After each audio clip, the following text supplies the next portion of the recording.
Barack has hopped into a place during this campaign where he's caught the shrapnel of this really bad campaign. And you know what? It's his fault. He decided to jump in and really take it there. Part of it makes me think that, well, you just aren't feeling the idea of having a woman as president. And you're coming up with other alternatives and other reasons for them. And so now you're thinking about sitting out or even supporting somebody who has a history of denigrating you. Now, what went wrong, right? So right now, the polls are going backwards for Kamala, right? She's doing worse in most of all swing states, and Trump is doing better. For him to talk to black men now, I'm really surprised that he's that out of touch. The reason why black men and a lot of black women aren't voting for Kamala Harris is what everybody already knows, right? The whole campaign has not been a good one, right?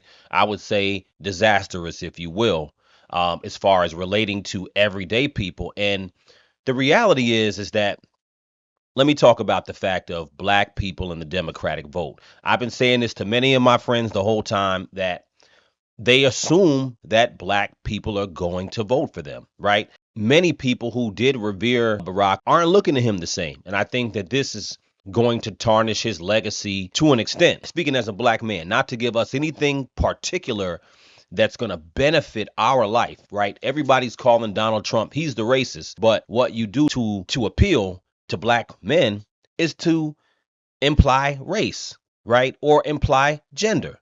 Black men have never been worried about a woman being president. That isn't even an issue, right? Black men are not thinking about that as much. Are there black men that don't want to vote for women? Sure there are. But as a whole, that's not what black men are talking about on the street. If you talk to black men on the street and you get a real consensus as to where people are, that has nothing to do with why they're not voting for Kamala Harris. So it's the horrible policies that don't make sense. It's the deflecting. It's the hiding from the media, not knowing who she actually is. These are the things that men, right?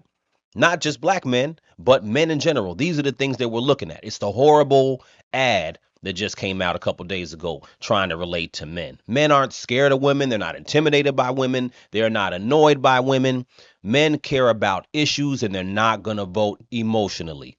That includes black men. So Barack had an epic fail on this one. The Democratic Party's out of touch, including Barack Obama. What they should do after they lose is rebuild, rethink, reconnect, and think about the actual constituents who are not voting for them, including myself. So Crucial Convo, let me know what you guys think in the comments. Peace.